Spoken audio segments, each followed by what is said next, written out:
Welcome to Discovering. Last week we talked about the benefits logging can have on our suffering deer population during this harsh winter. Tonight in part 2, we'll take a look at what supplemental feeding can do to help our deer make it through. We've been able to feed close to 600 to 700 deer than what we're estimating in this area, and so far they're looking pretty good. And the smell of hickory smoke and ribs fill the air in Traunik as a historical UP building is brought back to life. We do Texas-style barbecue, which is dry rubbed and smoked. We smoke with hickory. Our biggest thing is beef brisket. That and our ribs are our standout. That's all tonight, so sit back, put your feet up. It's Monday night and time for Discovering. The secret streams that flow beneath the cliffs of colored stone. Forest thick and healthy with birch and pine and oak. Surrounded by the greatest lakes this world has ever known. The black bear's awesome presence as he roams the hills and fields. Call of the timber wolf, the loon's lonesome trill. The eagle soaring high above, the trout lies deep and still. These are what I treasure, the only way I measure feelings that I have for this fine land. There is so much to discover when you're a long-time lover of northern Michigan.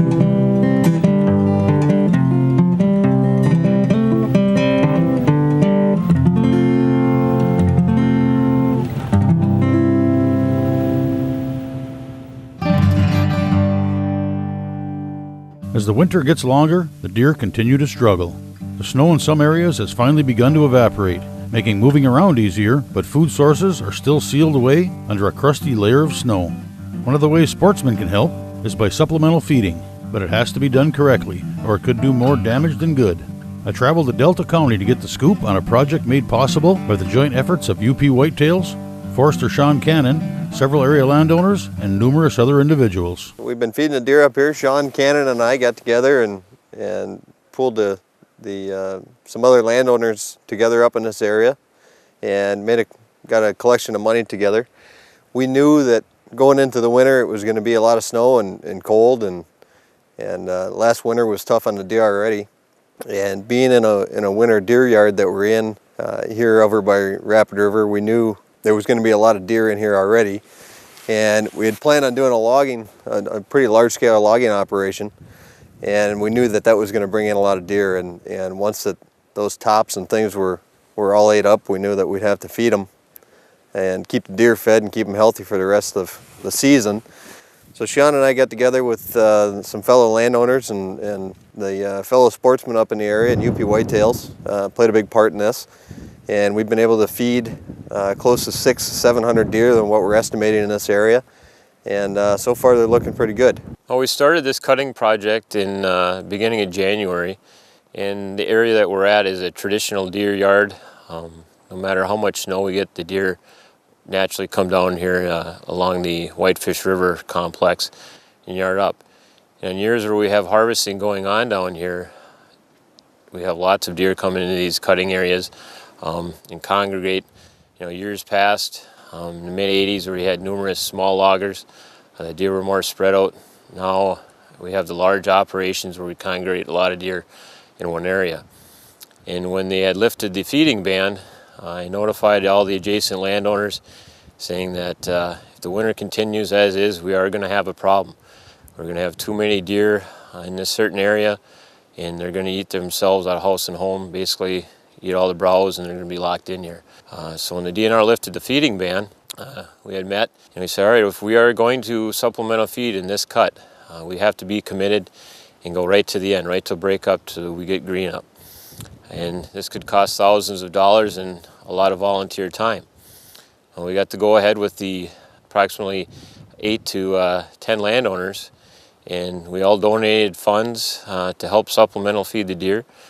Contacted a farmer in the Bark River area, notified him that this is going to be a long process, and if he had enough bales to support what we're going to need, and he had it. And I contacted UP Whitetails, and a special thanks to them because They were a big financial support to help make this whole project a success. You know, at this time, we have approximately 130 volunteer hours just transporting materials, you know, gas, and with the feed itself, there's an estimated $9,300 involved in this project.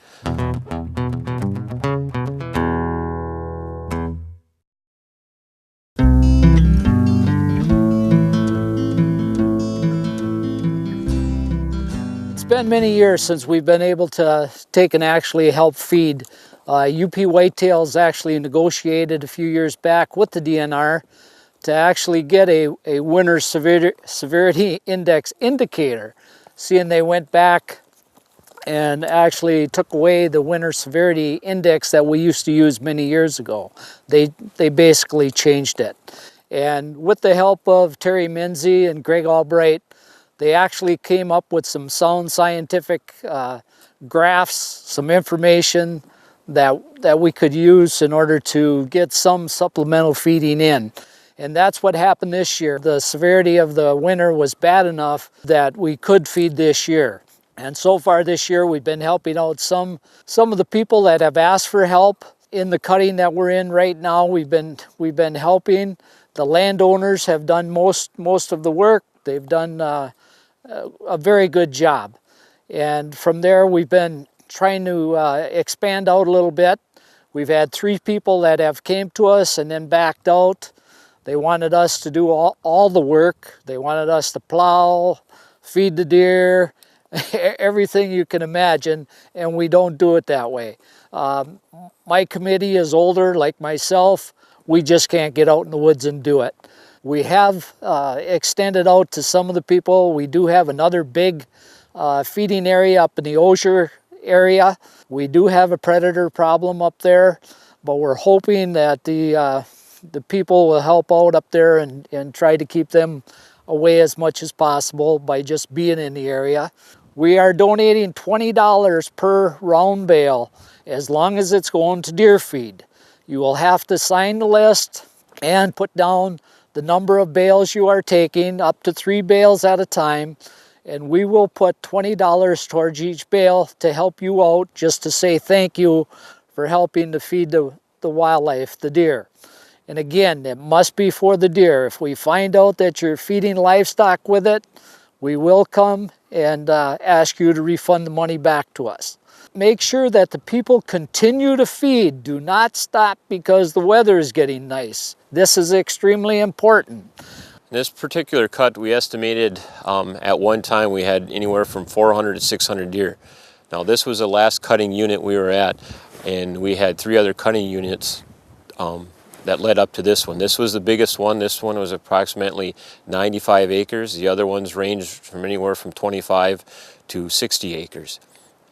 And since the beginning of the feeding, when the feeding ban was lifted, to this date, we have gone through 44 round bales.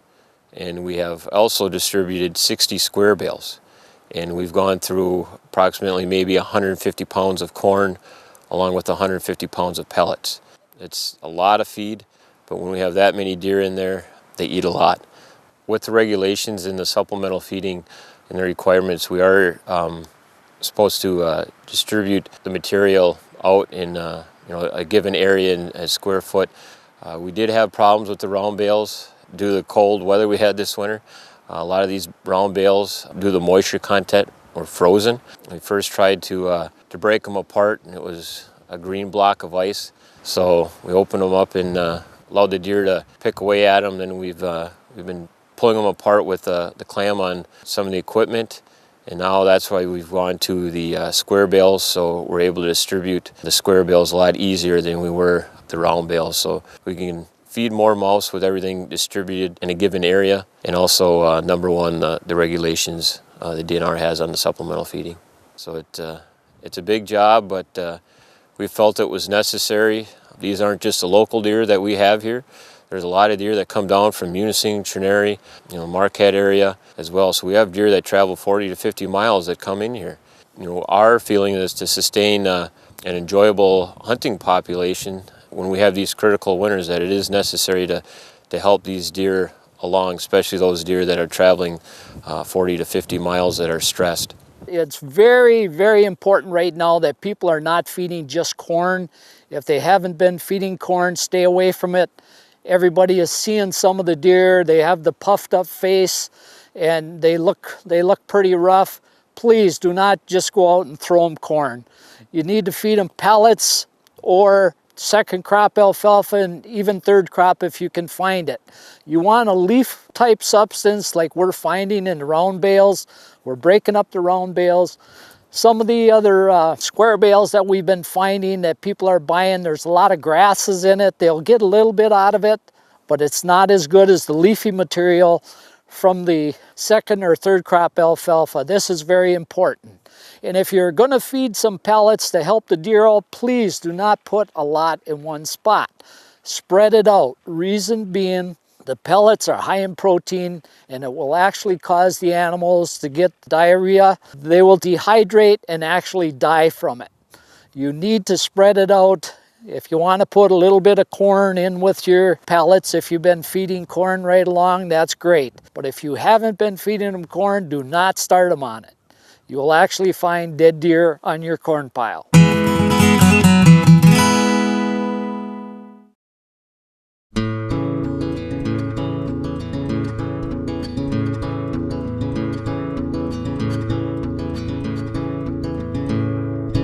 One nice thing about having the supplemental feeding in this area is that we're obviously adjacent to cedar swamps, and with the feed being approximately 10 to 15 acres away from these cedar swamps, it allows the deer to come out and feed in these cuttings in where the bales are at, and they can get back and bed down and they don't have to burn as much energy going from that food source back to their bedding areas. The supplemental feed in a pure hardwood stand and the nearest swamp may be a half a mile, 3/4 of a mile. That's going to put a lot more stress on those animals to go from their bedding area up to that feed. So if you do have areas where there is conifer cover, ideally cedar swamps, but if there's a mixed conifer swamp that is providing some overhead cover, try to stay within anywhere from 10 to 15 acres, quarter mile tops to feed. That's not always the case because of the road systems and plowing and stuff like that. But the number one best spot, I think personally, is to feed within those cutting areas because that's where the deer are congregated. We did have some chipping that went on in this harvest. It was approximately only about 20% that was chipped. A lot of that material was the spruce and balsam tops. We left majority of the hardwood browse. There was probably 30% in some of the area in here where it was cedar. So there was some decent volume of cedar browse, and that was all retained in the cut for deer to browse on. If you have some of these large areas, and number one, it is up to the landowner if he wants to have everything chipped, clean it up a little bit. But being that we were in a deer yard, the landowner wanted to leave as much woody browse for those deer to feed on in the winter. And within 5 to 10 years, a lot of this woody browse is decomposed anyways, it won't be noticeable.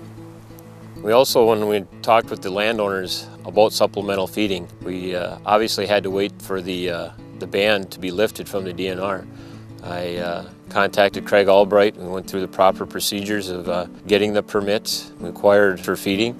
So if you are thinking of supplemental feeding, contact your local DNR office, get all the regulations from them. There's a lot of people that are involved in this cut, this feeding. It's a lot of work. And, special thanks to Doug Sandville at Sandville Logging. He was kind enough to transport the material with his log truck from Bark River. Without him, we'd have been in a bind to transport all the bales into this cut. And also like to have a special thanks to all the private landowners that helped with this project financially and their time. I want to thank Dan Garcia. He was a huge help in this project. Tom Cannon, Paul Trudeau, Brian Bosley, John Kelly, Tom Johnson, Bill Knutson. We're all supporting this. They're all landowners in here to make this a success. Thanks to everyone who is feeding the deer this year. They're really getting hit hard, as everyone knows, and we thank you for that. It looks like the trees are moving and there's so many deer in here some days. And I've got my kids up here looking at the deer, and And we bring the other landowners' kids in here, and they're all having a ball just seeing all the deer every day, and knowing that we're feeding deer so that they have something to hunt when they get a little older and big enough to carry a gun and sit in a blind. You know, it's been a fun project. It's been a lot of work. Sean and I have spent a couple days out of each week up here moving around bales and transporting food up here from other areas in the UP up to Rapid River. And it's been a lot of work, but it's been worth it, and we're having a lot of fun doing it. So hopefully other people around the area will get involved, and obviously the deer are having a rough winter this year, and I would encourage as many people as we can to get involved and feed some deer. Making sure they feed them the right food and keep them healthy is key. Having a deer in the UP and keeping them healthy and alive for as long as we can is it's important, not only for our economy but also for the future hunters, our kids and grandkids and things. So.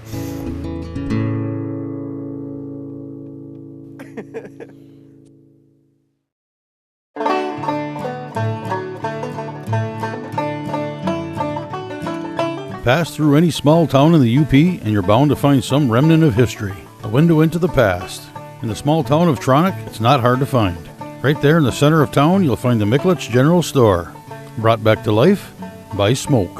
Well, we used to live over in Bayfield, Wisconsin, and in the summer times to get away, we'd take a little trip over here to the UP, and while we'd never been actually in Traunik, we'd camped up at 12 Mile Beach up at the Pitcher Rock, and we just always enjoyed it over here. It's a lot like, a lot like northern Wisconsin, of course.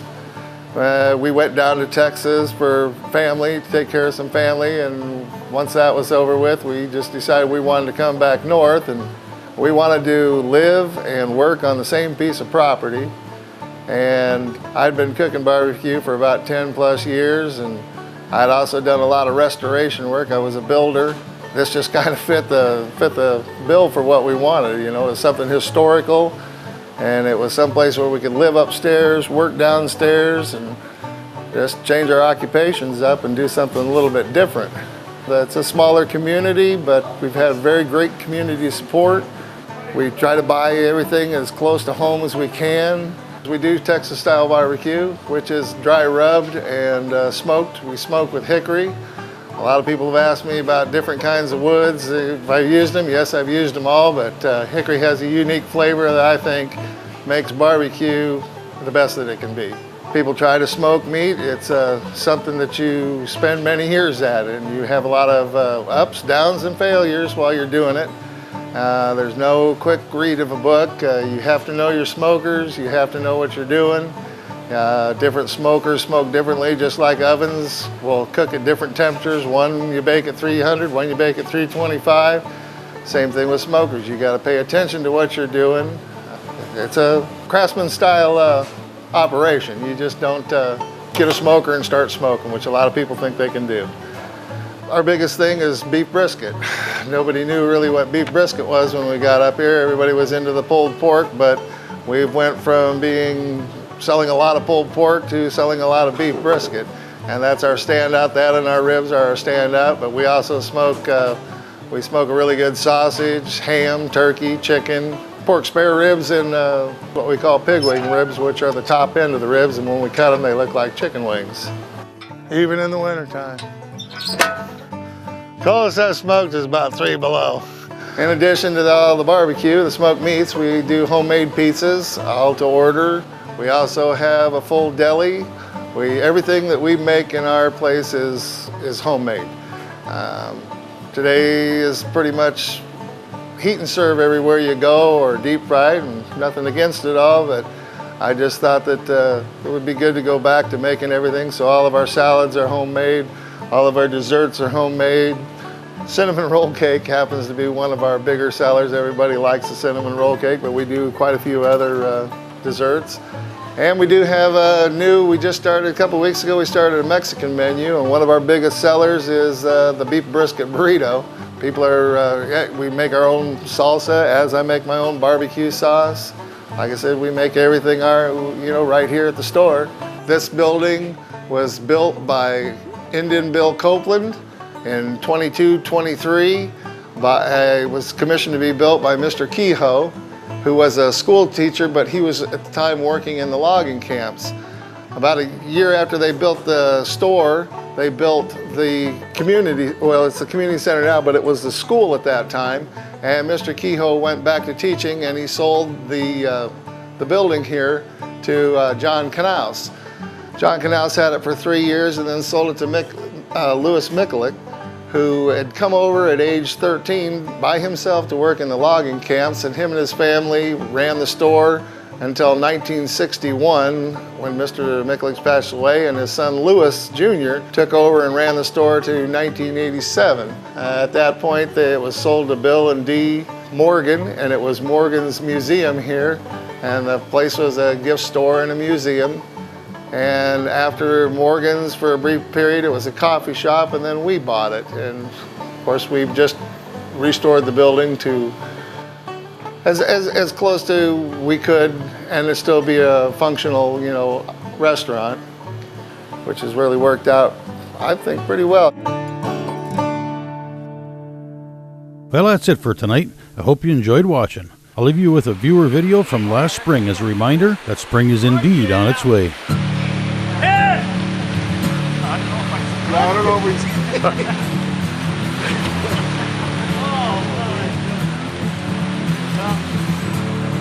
Oh, look at all his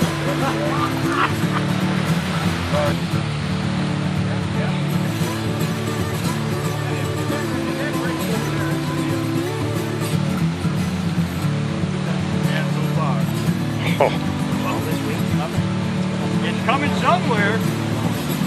Look at it.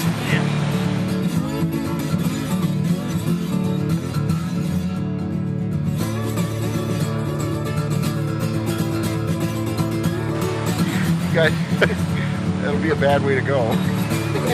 Well, you'll be famous. I hate the cold. That'd be the bad. You wouldn't have time to think about it, I don't think. No, I think. Well, where the hell's it going? I can't even move either. Look at that. Standing up. Unless it's like